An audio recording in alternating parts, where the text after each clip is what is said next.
बहुत पहिले के बात बा। एगो आदमी ताला बनाए के काम करत रहे। बड़ा मुश्किल से ओकर जिंदगी कटत रहे।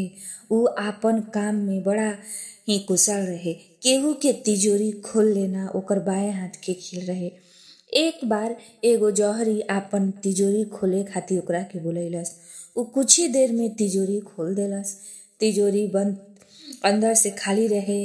ई देख जौहरी ओकरा के चोरी के इल्जाम लगा देलस। पुलिस ओकरा के पकड़ के ले गई। मुकदमा चलल, पर गरीब आदमी के भला कौन सुनेला। ओकरा 10 साल के सजा मिल गई। ओकर 14 साल के बेटा बबलू एकदम बेसहारा हो गई।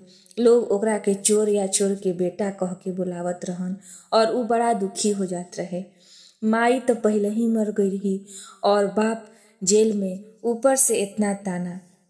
बेचारा आत्महत्या करल सोचत रहे और पहाड़ी के ऊपर चढ़ के छलांग लगावे के सोचल।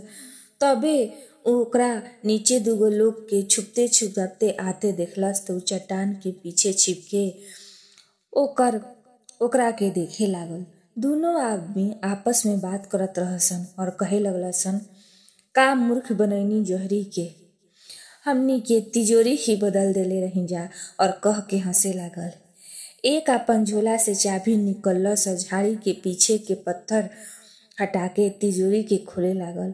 उ सारा चाबी से कोशिश कैलस मगर तिजोरी ना खुलल। ओकरा बाद दोनों हाँफते हुए कहलसन कि अगला दिन शहर से और चाबी बनवा के लावल जाई और कोशिश करल जाई। बबलू रात में आके तिजोरी के चाबी बनैलस और सारा गहना लेके तिजोरी फिर से बंद करके ओकरा झाड़ी में रख के घरे आ गई।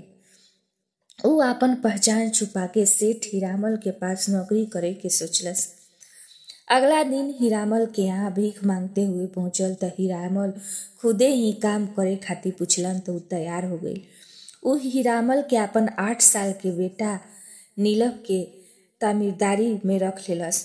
सेठानी भी बबलू से बड़ा खुश रहत रहे और नीलाभ भी नया नया खेल खेल के बड़ा खुश रहे। एक दिन मौका देख बबलू सेठ की तिजोरी में लाके सारा गहना रख देलस। अगला दिन सेठ के पास कोई आपन गहना गिरवी रखे आइल त सेठ तिजोरी खोलस। ओकरा अंदर एक बड़ा सा पोटली होखे के एहसास होइल। ऊ जब पोटली निकलस तक ओकरा खुशी के ठिकाना न रहे।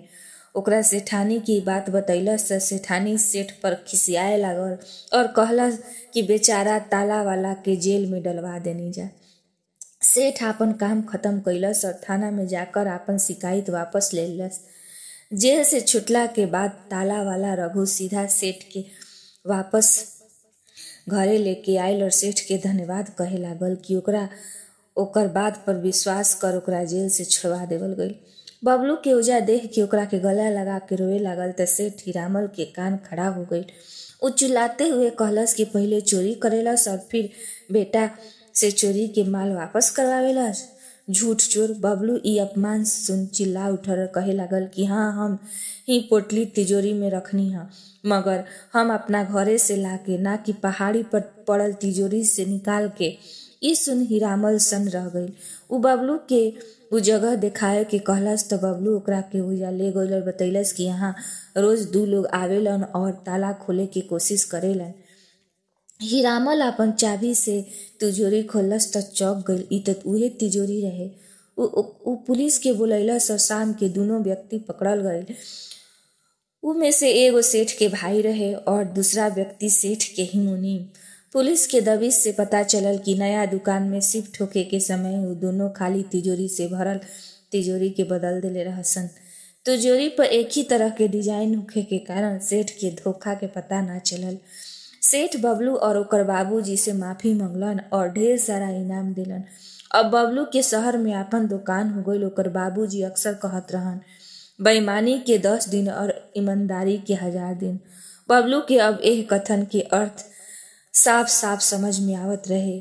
दोस्तों, ई कहानी रउरा लोग के कैसन लागल? अगर कहानी अच्छा लगे तो लाइक करें, सब्सक्राइब करें और कमेंट के माध्यम से जरूर बताएं कि ई कहानी रउरा लोग के कैसन लागल।